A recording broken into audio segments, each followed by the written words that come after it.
Greetings, family. Greetings, Orange Army. Welcome to yet another episode of In Conversation here on UJTV. My name is Zethembe M, and I'm super excited to be hosting our guest today. He is the Senior Director of Protection Services here at the University of Johannesburg.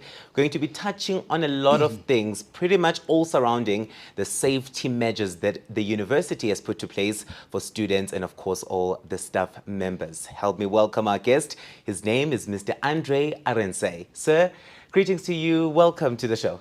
And greetings to you and the viewers as well. Thanks so much. Thank you so much for joining us. We are trying to have this incredible series here where we are highlighting the student services that the university has to offer, taking into account that there's quite a number of students who are new at the university who might not know what are some of the measures that the university has put to place to ensure their safety and their, I would say, overall well-being. So we truly do appreciate you being here with us today. Oh, wonderful. I think I would love for us to start on your role and your responsibilities as the Senior Director of Protection Services. Maybe you can touch on it individually, but also touch on it as a collective, as in what does Protection Services actually does to ensure the protection of staff and students here at UJ? Look, I think in terms of, let me start with a general view. Yeah. Our value proposition is that we want to provide, or we aim to provide, an environment where students feel safe whilst they work, live and play. Sure. An environment that's conducive to teaching and learning, a stable environment, where students can focus on their studies, but also we aim to provide enabling technologies that doesn't only benefit security, but also the greater university community. Yeah. How do we deliver on our value proposition? So I think there's a number of aspects that we do that people are not quite aware of always. So the first thing would be the typical guarding or security function. Yeah. The malumes that you see at the gate Yes. would Our report to favorites. us. Yeah. Sure. We also then do a reaction service that looks after medical and security related emergencies. So if a student is in distress, we would typically be the first responders to such emergencies. That's on campus. Off campus, we also have a number of services that we deliver in terms of our safe corridors. I don't know if you've heard or seen about some of them. Yeah. Where we provide escort students or escort services to our students Yes. as they migrate to and from the off-campus accommodation on a daily basis. Yeah. We provide investigation services in the unfortunate event that something has been lost or stolen, somebody's been involved in an altercation. A big part of what we do is we also do event risk management, which I think is actually quite an exciting part of what we do. At UJ, we host a number of events. We do. And I think some of the more exciting is like the likes of your Varsity Cup. You would see our campuses being frequented. Yesterday we had the campus, well, it's a way to campus, we had the premiere on our campus. So we provide risk services to make sure that people are safe, even during these events. And then we also provide all technical security. Yeah. So from the access card that you've got and carry with you, cameras, alarm systems, etc. Sure. Those are the three big areas that enable us to deliver our value proposition. Incredible. I love that you're touching on the fact that it's not just on campus, but you do try to expand your services to off campus as well, because we do know that some students do live in off campus residences. So truly love that one. And maybe one wonders, what are some of the most frequent, most common crime incidents that normally take place around campuses? And I would say this is something that would take place most probably externally, where students are traveling, commuting late at night from campus to their off-campus residences. What are some of the most common crimes that do take place in that regard? So unfortunately, the University of Johannesburg is located in Joburg. So we are a microcosm of what we see in the city. Off campus, some of the most frequent and unfortunate incidents that we do have are muggings. Yeah. So those would fall under your normal robbery, as we would call them. And these typically happen after hours, very late at night. And when students deviate from our safe routes. We also have an unfortunate incident where many of our students or maybe it's not an unfortunate, maybe it's a fortunate situation where many of our students are not familiar with Joburg. And, you know, University of Johannesburg is the university of choice, Yeah. but they don't really understand the nuances of living in Joburg. Yeah. So they would walk around displaying their earphones, wearing headsets, Yeah. etc., carrying bags, carrying their devices out in the open. Sure. And that makes them a soft target for criminals. Love that. And I know that you have collaborated with law enforcement, private security, just to ensure that this or these incidents are quite, controlled and are kept under control.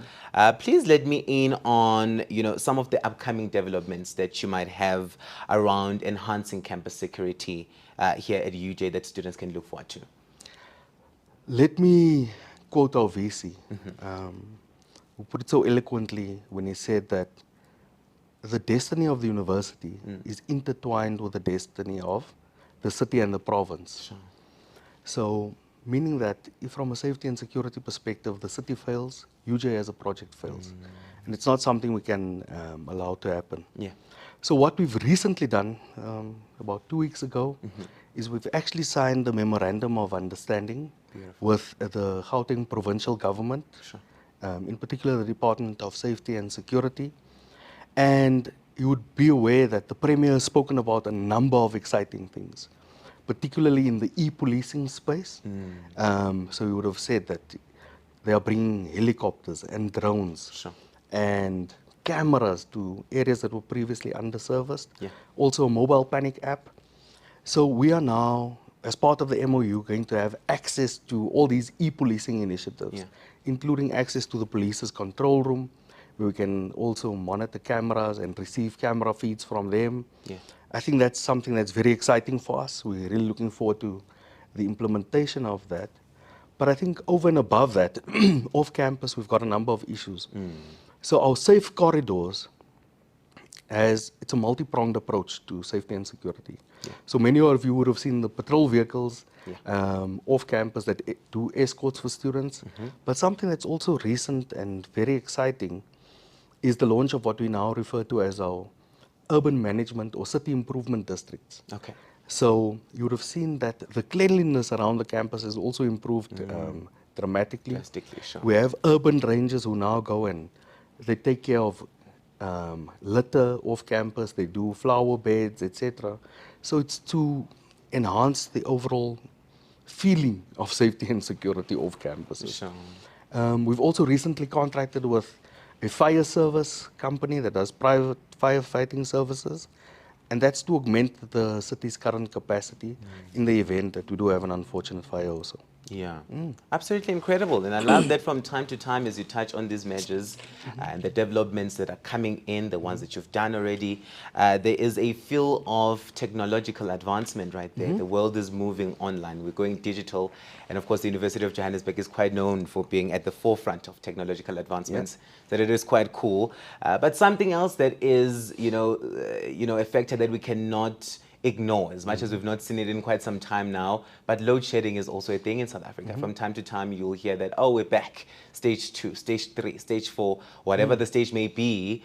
And one wonders what the university normally does in instances like that to ensure safety, because it normally means lights are out, right? So what are the measures that are normally in place in times like that when there is load shedding? So, in terms of the operations division under which protection services falls, you'd have seen that there's been a massive rollout of solar plants on campus, which helps us typically during the daytime. Sure. We also have invested in backup power across our campuses. But in particular, from a security point of view, what we have done is that we've recently put all our access gates, or the first phase of our access gates, onto backup power, so that in the event of load shedding for extended periods, our gates continue to work, our access cards continue to work, because that's really the front line of security. But I think load shedding brings a different issue to us as well, in the sense that when power is off, traffic lights are off. And you might be asking, but how does that impact us? Yeah, one wonders. So, so you wonder. But typically, when you see an increase in traffic, you also see an increase in smash and grabs. Okay. Okay. And the university is also excited to announce that we've recently also entered into a MOU with the Johannesburg Roads Agency. Yeah. UJ has actually adopted some traffic lights Okay. as well, where we are now as the university providing backup power to certain intersections Sure. to ensure that traffic during periods of load shedding um, is also running freely. Another thing that we've just piloted around Doornfontein campus is that we've now entered into an agreement with the private sector, a consortium within the private sector that's also looking at urban improvement districts. And at DFC, we've just rolled out along 2 corridors solar-powered lights. Yeah. These lights charge during the day, and at night they continue to give light. Yeah. They also have GPS Okay. built in, Sure. so that if anyone steals a light, we then are able to track it down as well. So I think there's a number of those type of initiatives and exciting initiatives that we're entering into. Yeah. Incredible stuff. As you chat to me, what I'm loving is that you're not looking at crime incidents from a surface level. You Yeah. go deeper to say, you see, you might look at traffic lights and think, what does this have to do with the safety of our students? But truly, you've looked deep into it and have found that it's, in a way, a contributing factor. So let's deal with this matter as well. So truly, shout out to Protection Services for that. One may also then, you know, wonder around student awareness. As we did chat about it a bit earlier on, students traveling late at night. What advice would you give to such students? Because I think it's quite important that we're able to be equipped with the right information, whether or not there is a patrolling service and there is somebody who is just escorting you home or whatever the case may be. What are some of the advices would you give to students traveling at night from campus to their off-campus residences? So let me start with the big picture again. What we do in terms of awareness actually starts from your first day. Sure. When you come for your orientation, Protection Services is part of the orientation. Yeah. We've got a dedicated slot there where we actually outline a number of risks that students do face, and we educate them on that. Yeah. But it doesn't stop there. We've got our own Protection Services website as well, Yeah. where we actually publish a lot of information in terms of safety awareness. We go onto platforms such as UJTV. Yeah. The other day we were participants in a panel discussion and event on human trafficking.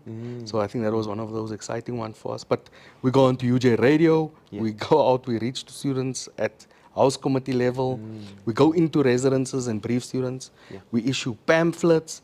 So there's a lot that we do in terms of raising awareness And educating. and students. educating. Sure. Yeah, we see ourselves as educators as well. Yeah. Even if it's only in the School of Hard Knocks or Yeah. School of Life.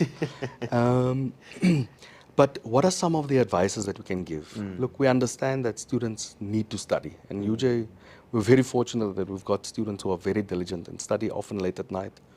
Our advice to our students is that please stick to the safety corridors that we have provided, because these are the most or the busiest Yeah. routes that students use, and we patrol them. Yeah. It's impossible for us to patrol the entire Joburg. But stick to the safe corridors. Where possible, walk in groups. Sure. We actually call we've got what we call a walking bus.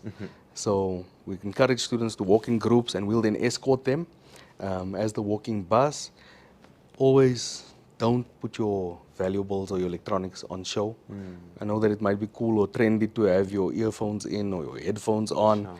and you know, Maybe it checking. complements the outfit. It makes you look swaggy and all. It makes you look swaggy, but it also makes you a real target. Sure. Not only for criminals, but you know, basic issues such as cars that are speeding past you. When you've got your earphones in, you can't hear a car Yeah. approaching you. Yeah. So it becomes a safety issue as well. In You might be get general. knocked by a car. Sure. So do that, walk in groups. Don't display your electronics, and stick to the safe routes. I think those are the 3 big tips, especially off campus. Sure. Incredible stuff. One wonders now, as we gear towards closing this conversation, officer, if I find myself in an emergency situation that threatens my security, what are the steps that I should take to get immediate assistance? So your first point of contact will always be your local control room, Sure. or your campus control room. I'm sure we can flash the numbers across the screen as well. Yeah. But that will always be your first point of contact. Whether you've got a medical emergency, a security-related emergency, speak to our control room, and they will then take care of you in terms of their highly retrained incident response. Whether it be a GBV-related matter, etc. You contact them, or you can even walk in to protection services. If it is a bit far, even the guys at the gate, Sure. the guys on the safe route can assist you Yeah. and help you to report these incidences. Yeah. And also now one wonders around that walking in, are you guys open 24/7? You know, what happens when this emergency of mine pops up at 3 a.m.? Can I just run to the protection service house offices and will I be able to get assistance then? So I've got a little joke, and maybe it ties in with the recent rains we've been having. Okay. We always say that there's no such thing as rain insecurity. Okay. Only security in the rain. Sure. So to answer your question directly, yes, we are open 24/7, 365. Yeah. And students must feel free to reach out, whether it's the officer in the residence or the officer at the gates. Speak to us. We're there all the time. Incredible stuff. Andre, thank you so much for joining us for this conversation. Truly appreciate you. I think going back to what I said as we started off, it's quite important that we highlight to students what the great University of Johannesburg has put to place to ensure their overall well-being. So thank you so much for highlighting what protection services is truly all about. Thank you so much for having me, and all the best to the viewers. Stay safe. Thank you. Thanks. There you have it, ladies and gentlemen. That is Andre. He's the Senior Director of Protection Services here at the University of Johannesburg. All the lessons you could have learned from this conversation, pop them on the comment section down below. Other than that, be sure that you do subscribe, that you like this video, and that you share it with all your friends, especially the ones who are students here at the University of Johannesburg. See you on the next episode. Until then, Kamalam Zethembe, Bye-bye, and God bless.